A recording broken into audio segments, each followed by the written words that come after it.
last July 2024, I was in Indonesia for a conference.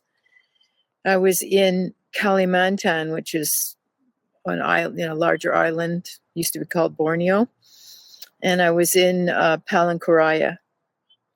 And I had an international flight. I live in Canada to return home from there.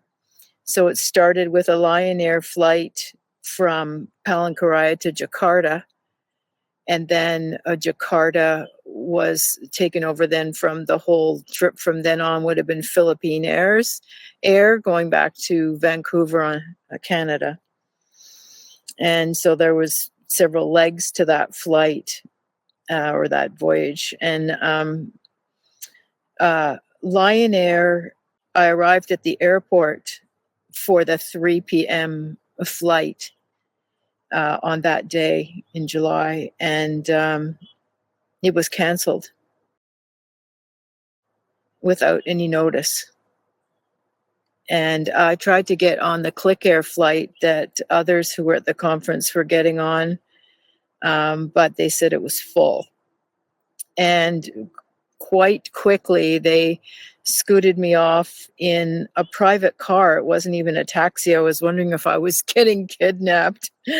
A private car to a local Indonesian hotel, or a hotel in Palangkaraya, an Indonesian hotel. And they were flying me out 7 a.m. on the next flight the next day. So that destabilized the entire rest of my flight. My flights home. Philippine Airs could not change it over to something else.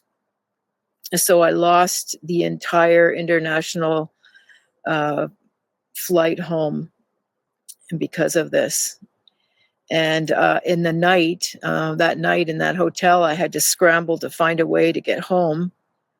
There was no help anywhere. And it was pretty frightening, actually.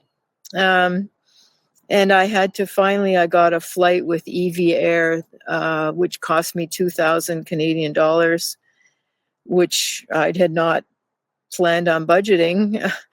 And when I went to claim the insurance on this, because I had travel insurance for canceled flights and flight delays and flight disruptions, the insurance company wanted a voucher or a claim or proof from Lion Air that the flight, that 3 p.m. flight, had been canceled without notice. And I spent several months trying to get Lion Air to respond to me. They would just send a message, if you want a refund, then go here, which I didn't need a refund. I already got a flight out the next day at 7 a.m., but that just ruined everything else in trying to get home. So that was the reason. That was a very high frustration for me, because the insurance company would not move forward with my claim because Lion Air would not respond to me to give me proof that that flight had been canceled. And I never did get it. And I never did get an insurance refund. And I never got any messages back from Lion Air. And I tried everything. I even tried their headquarters in Jakarta. I tried their WhatsApp phone numbers. I tried calling. I tried, I don't know how many emails I sent them, just asking for this one thing. And they never responded to me. So that's why I'm pissed off.